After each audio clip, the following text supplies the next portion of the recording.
الحمد لله رب العالمين. هو الأول بلا ابتداء فلا شيء قبله، وهو الآخر بلا انتهاء فلا شيء بعده، وأشهد أن لا إله إلا الله وحده لا شريك له، دعا أولياءه إلى السلام وإلى دار السلام، فالله يدعو إلى دار السلام ويهدي من يشاء إلى صراط مستقيم. وأشهد أن سيدنا وأستاذنا وقائدنا وقدوتنا ومخرجنا من الظلمات إلى النور محمد رسول الله. نشهد يا سيدي بأنك قد أديت الأمانة وبلغت الرسالة ونصحت للأمة فكشف الله بك الأمة. اللهم صل وسلم وبارك عليه وعلى آله الطيبين الطاهرين وأصحابه الغر الميامين ومن تبعهم بإحسان إلى يوم الدين. أما بعد، إخوة الإيمان والإسلام، من الكلمات التي يرتاح الإنسان إلى سماعها وتطمئن النفوس إلى تكرارها كلمة السلام. ويكفي السلام فخرا أن الله سبحانه وتعالى اشتق منه أحب الأديان إليه، فاشتق الإسلام من السلام، هذا الدين الذي يسلم الناس به في دنياهم وينال رضا الله سبحانه وتعالى في أخراهم. إن الدين عند الله الإسلام. ولجمال هذه الكلمة وعظيم فضلها ومنزلتها عند الله عز وجل، فقد سمى الله عز وجل الجنة دار السلام. هذه الجنة التي هي دار كرامة الله عز وجل ودار جزائه، سماها الله عز وجل دار السلام، فقال سبحانه: والله يدعو إلى دار السلام. ودار السلام هي الجنة، وسميت بذلك لأنها سلمت من كل نقص وعيب. أما الدنيا فالهموم جنود من جند الله عز وجل، لها أناس لها ضحايا، والأمراض لها ضحايا، ووساوس النفس لها ضحايا، والحسد له ضحايا، فيما غير ذلك مما جبلت عليه الدنيا. جبلت على الكدر، وأنت تريدها صفوا من الأقذار والأقدار. فالجنة دار السلام. لماذا؟ لأنها سلمت من كل نقص وعيب، وسلم أهلها من كل هم وغم وحسد. سلم أهلها من كل هم وغم وحسد. ولذلك الدنيا، في هذه الدنيا لا يوجد إنسان في هذه الدنيا في الغالب راض عما هو فيه. في الغالب لا يوجد إنسان راض عما هو فيه. الغني يطمح في أن يكون غنيا فوق غناه، والفقير ينظر إلى الغني ويقول: يا ليتني مثله. المريض يقول: يا ليتني كنت صحيحا. والصحيح يقول: صحة مع فقر ومع بلاء ومع وباء. ففي هذه الدنيا لا يوجد إنسان راض عن حاله. ولذلك مما قرأت أن رجلا كان يركب سيارة فارهة عظيمة وانشجاه، فمر بقوم جلوس، فقال أحدهم: كنت أتمنى أن يكون لدي سيارة مثل هذه السيارة، ما أتمنى أن يكون عندي عربية زي ذلك. فسمعه صاحب السيارة فنزل وقال: اعلم أنني مريض أجاركم الله بالفشل الكلوي، فهل تعطيني كليتك وتأخذ بدلها سيارتي التي أعجبك؟ فقال: لا ولو بمالك. فصحته رأس مالي، ولذلك في الحديث إذا دخل أهل الجنة الجنة يناديهم منادي من قبل الله عز وجل يا أهل الجنة إن لكم في الجنة أن تشبوا فلا تهرموا أبدا. دائما شباب يدخل أهل الجنة الجنة في عمر 30 أو 33 عاما، ما يكبرون، عمرهم سوا. ولذلك لما جاءت امرأة عجوز إلى النبي صلى الله عليه وسلم فقالت يا نبي الله ادعو الله عز وجل أن يدخلني الجنة. امرأة طالعة في السن كبيرة أتت فوقفت أمام النبي وقالت يا نبي الله جئت أطلب منك طلبا، ماذا تطلبين يا أمة الله؟ فقالت ادعو الله عز وجل أن يدخلني الجنة. فقال لها يا أمة الله إنه لا يدخل الجنة عجوز، إنه لا يدخل الجنة عجوز.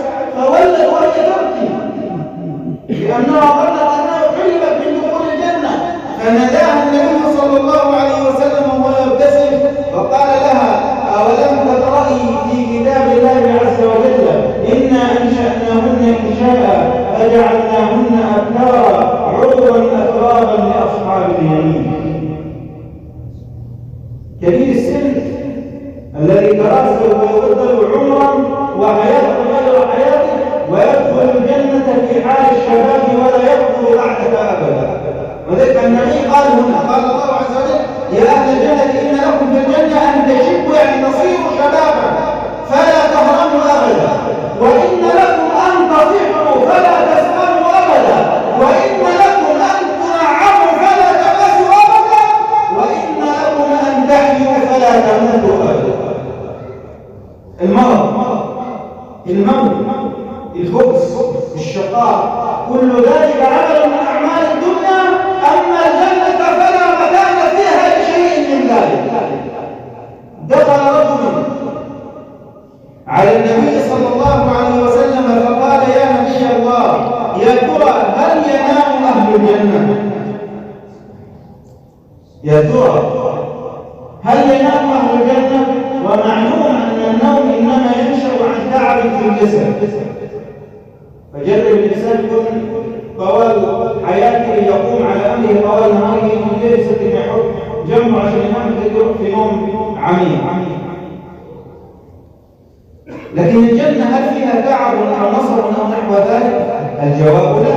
ولذلك الرجل لما سأل النبي يا نبي الله هل ينام أهل الجنة؟ فقال أهل الجنة لا ينامون، أهل الجنة لا ينامون ولا يموتون، فإن النوم أبو الموت. ولذلك يطلق على الموت الصغرى،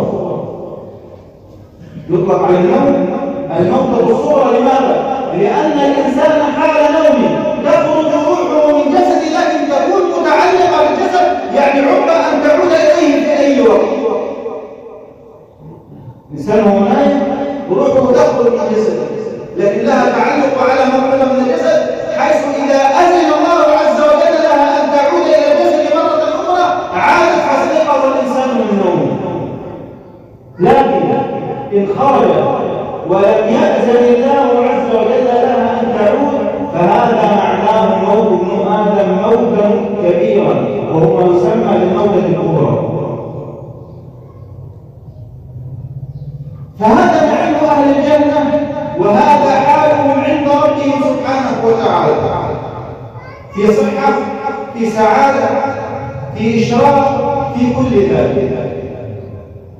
إخوة الإيمان والإسلام، ونظرا لأهمية السلام فقد جعله الله عز وجل شعارا لأهل الأرض. ثبت في الصحيح أن النبي صلى الله عليه وسلم قال إن السلام اسم من أسماء الله عز وجل، هو الله الذي لا إله إلا هو الملك القدوس السلام المؤمن. إن السلام اسم من أسماء الله عز وجل وضعه للأرض فأفشوه بينهم، فإن الرجل إذا مر على قوم فألقى عليهم السلام، إذا مرت على أناس جالسين فألقى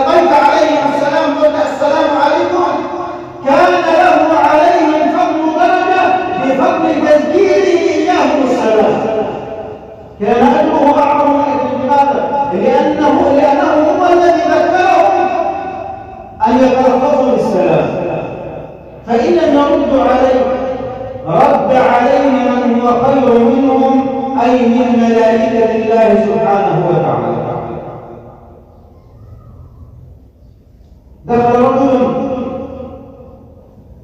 على النبي صلى الله عليه وسلم بينما كان في مجلسه في مسجده النبوي، فقال السلام عليكم وجلس، فرد عليه النبي صلى الله عليه وسلم السلام تاما، فقال وعليكم السلام ورحمة الله وبركاته 10.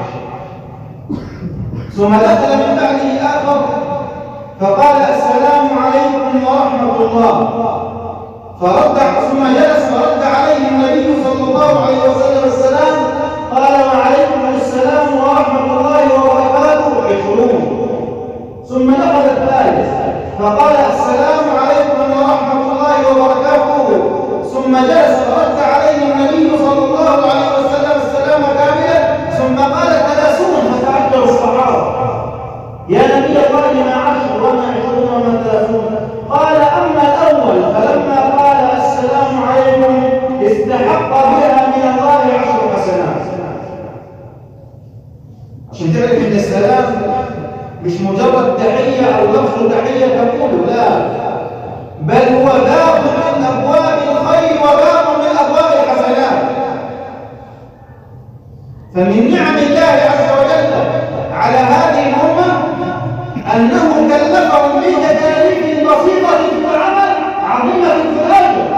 يعني إيه المشقة؟ أنت إذا مررت على أناس وقلت السلام عليكم ورحمة الله وبركاته، من تعب الذي هذا؟ أي تعب أو أي مصر أو أي مشقة من هذا؟ لا، ما فيش مشقة، ما فيش تعب، ومع ذلك اكتسبت بهذا السلام أجر عظيم في ميزان الحسنات. بعكس الكلمات تلاقي واحد يعدي على الجماعة جالسين الصبح يقول صباح الخير، كلام خرج من الفم لا أدري فيه. مساء الخير، عواطف، كيف حالكم، عاملين؟ كل أمثال هذه الكلمات التي لا يحصل الإنسان من ورائها على أجر. السلام كلمة ارتضاها الله عز وجل أن تكون تحية لأهل الأرض. تحيتهم يوم يلقونه سلام. فالرجل الأول لما قال السلام عليكم استحق بها 10 حسنات فقط. أما الثاني فلما زاد ورحمة الله، السلام عليكم ورحمة الله، فاستحق على كلمة ورحمة الله 10 حسنات أخرى، فاستحق بذلك 20 حسنة. أما الثالث فلما زاد ورحمة استحق على هذه الكلمة 10 حسنات إضافية، فاكتسب من وراء هذه الكلمة 10 حسنات أخرى، فاستحق 30 حسنة. كم من مرة نمر في الطرقات وكم على عدد من الناس نمر، ومع ذلك ربما نغفل عن هذا الكنز الرباني، ربما نغفل، بل لقد صار السلام لا يتم إلا بين المعارف فقط. إذا مررت على إنسان تعرفه تلقي عليه السلام من أجل أنك تعرفه، فإن لم تكن تعرفه فأغلب الناس ولا حول ولا قوة إلا بالله لا يلقي السلام. مع أن النبي صلى الله عليه وسلم أمر بإفشاء السلام وإقرائه على من عرفنا ومن لم نعرف. أقرئ السلام على من عرفنا ومن لم تعرف. تحية السلام تحية ارتضاها الله عز وجل لأول خلقه ألا وهو عبده ونبيه آدم عليه وعلى نبينا أفضل الصلاة وأتم التسليم. خلق الله عز وجل آدم من شتى أنحاء الأرض. سيدنا آدم خلق من طينة، هذه الطينة مجموعة من شتى أنحاء الأرض، ولذلك تجد بني آدم مختلفين في اتباعهم ليه نظرا لاختلاف الطينة التي خلق منها سيدنا آدم. يعني سيدنا لما يخلق من مكان واحد في الأرض لا، بل قطته كانت من الجبال، كانت من الأرض السمراء، كانت من الأرض قطع الأرض الحمراء، قطع الأرض السوداء، كل ذلك جمع وخلق من سيدنا تجد طباع الناس مختلفة، فتجد من الناس من طباعه الشدة شديد قاسي القلب. ليه؟ لأن سيدنا آدم عليه السلام خلق بعضه أو خلق مما خلق منه الجبال معروفة بالشدة. فالإنسان رقيق الطبع، الحاجة تخلي عليه تنزل. ليه؟ لأنه خلق من طينة رقيقة سهلة سمحة، تلاقي واحد وشه أحمر، تلاقي واحد وشه أبيض، تلاقي واحد وشه أسود. مما ذلك؟ لأن سيدنا آدم كما قلت خلق من شتى بقاع الأرض، لم يخلق من منطقة واحدة في الأرض. خلق سيدنا آدم عليه السلام فلما نفخت فيه الروح وقام قال له ربه يا آدم انظر إلى هؤلاء النفر الجلوس من الملائكة.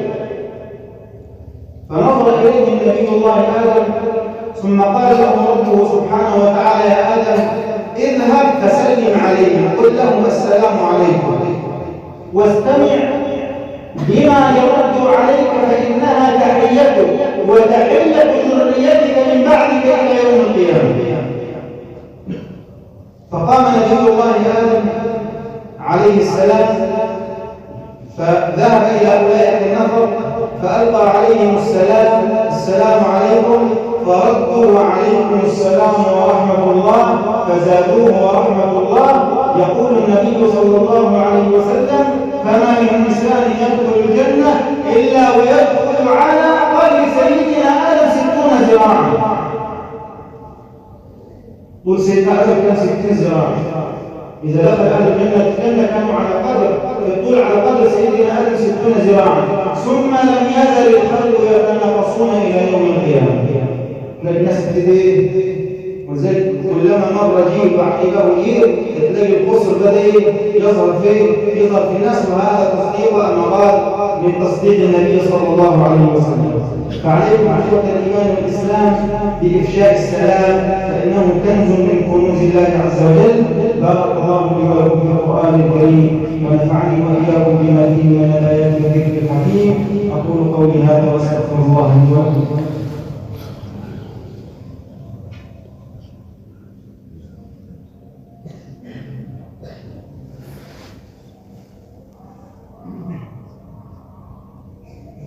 الحمد لله وكفى وأصلي وأسلم على النبي المصطفى وعلى آله وأصحابه أهل الصدق والوفاء. اللهم صل وسلم وبارك عليه وعلى آله وأصحابه ومن تبعه بإحسان إلى يوم الدين. أما بعد، إن إفشاء السلام من أعظم أسباب دخول الجنة. قال النبي صلى الله عليه وسلم لن تدخلوا الجنة حتى تؤمنوا. شرط دخول الجنة الإيمان. لن تدخلوا الجنة حتى تؤمنوا ولن تؤمنوا حتى تحابوا. لن يقع الإيمان في قلوبكم حتى يكون التحاب بين القلوب موجود. ثم قال ألا أدلكم على شيء إذا فعلتموه تحاببتم؟ أفشوا السلام بينكم. السلام من أعظم أسباب ترابط القلوب بين المسلمين. معنى تقول السلام عليكم يعني أنت سالم مني، فإذا رد عليك السلام عليكم السلام قال وأنت سالم مني أيضا. هذه معنى إيه؟ معنى السلام. ولقد بين النبي صلى الله عليه وسلم أن إفشاء السلام ورده من حقوق المسلم على أخيه. حق، ومن المعلوم أن الحق الذي عليك في رقبتك ينبغي أن تؤديه. قال النبي صلى الله عليه وسلم حق المسلم على المسلم 6. أولها لنبي الله قال إذا دعاك فأجبه. إذا دعاك دعوة لا منكر فيها ولا عصيان لله عز وجل فيها من الواجب عليك أن تجيب. هذا كان له النبي صلى الله عليه وسلم، ما دعي إلى قليل أو إلى كثير إلا وأجاب، لأنه يعلم أن إجابة الداعي حق من حقوق المسلم على أخيه. يبقى إذا دعاك فأجبه، وإذا لقيته فسلم عليه. وإذا لقيته فسلم عليه، هذا من حقوقه عليك، إذا قبلك ينبغي أن تسلم عليه، تقول له السلام عليكم ورحمة الله. الثالثة وإذا مرض فعله. الرابعة وإذا استنصحك فانصحه. الخامسة وإذا مات فاتبع جنازته. هذه الحقوق إلى غير ذلك من الحقوق، بمعنى تتبع العدد. لو كان لك جار مثلا وأنت تراه كل يوم ذات الضرب وفجأة انقطع، لن تعد تراه، من الواجب عليك أن تسأل عليه. واحد جارك في مسجد يصلي معك في المسجد وغاب بضعة أيام، لماذا غاب؟ ينبغي عليك أن تسأل عنه، لأن هذه من حقوق المسلمين على بعضهم البعض. فهذه الأمور سنها لنا رسول الله صلى الله عليه وسلم، وكما قلت هي أبواب سهلة العمل عظيمة الأجر، يحصل الإنسان من ورائها على أجر عظيم. نسأل الله عز وجل في هذه الساعة المباركة، اللهم لك الحمد ربنا حتى ترضى، اللهم لك الحمد بعد رضا. اللهم صل وسلم وبارك على سيدنا محمد وعلى آله وصحبه وسلم. اللهم اهدنا فيمن هديت، وعافنا فيمن عافيت، وتولنا فيمن توليت، وبارك اللهم لنا فيما أعطيت، وقنا واصرف عنا برحمتك شر ما قضيت. اللهم إنا نسألك رضاك والجنة، ونعوذ بك من سخطك والنار. اللهم اجعل جمعنا هذا مرحوما، واجعل تفرقنا من بعده معصوما، ولا تجعل فينا ولا بيننا شقيا ولا محروما يا رب العالمين. ربنا آتنا في الدنيا حسنة وفي الآخرة حسنة وقنا عذاب النار. وصل وسلم وبارك على أشرف الخلق سيدنا محمد وعلى آله وصحبه وسلم. عباد الله، إن الله يأمر بالعدل والإحسان وإيتاء ذي القربى وينهى عن الفحشاء والمنكر والبغي يعظكم لعلكم تذكرون. اذكروا الله يذكركم وأقيموا الصلاة.